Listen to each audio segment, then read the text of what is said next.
Power is never handed over on a plate, okay? Power, you take it. So this platform is about empowering you so that you can take over power in the energy business. Own it and embrace it. We're unique. We must stop thinking, acting, and wanting to feel that we have to act like men to belong. We are who we are.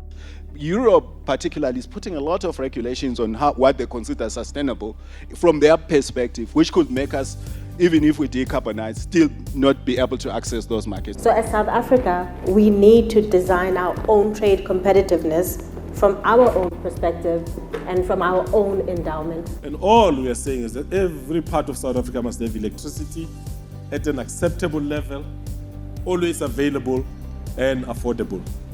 The opportunities, especially in this country, are a dime a dozen, because for every challenge, there's an equal opposite opportunity.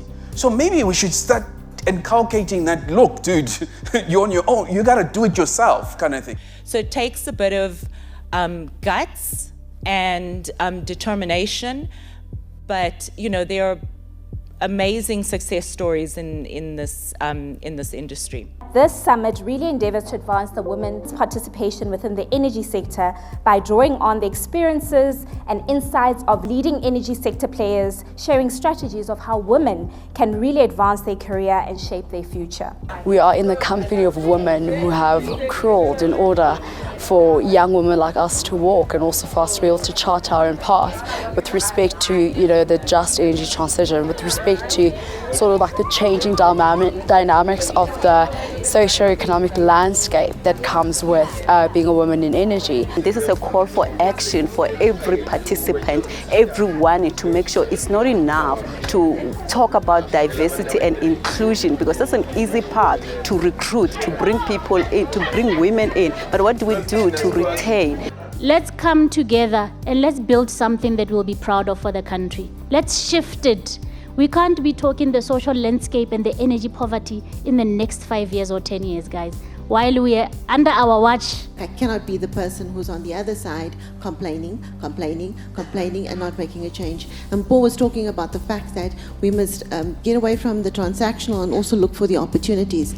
I also do think, though, that we use that strategic objective and strategic direction as an excuse for not doing the transactional. If you look at the evolution of females through the corporate ladder, it doesn't stick because the biases are still there.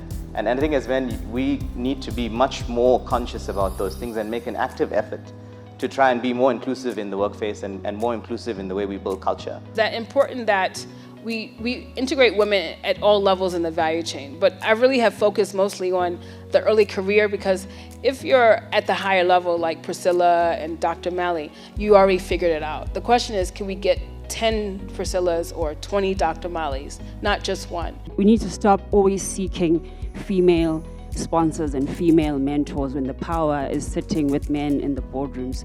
Find those men, make them the ones that sponsor you, align them to the gaps that you need filled in your career to be successful, and tap into that power.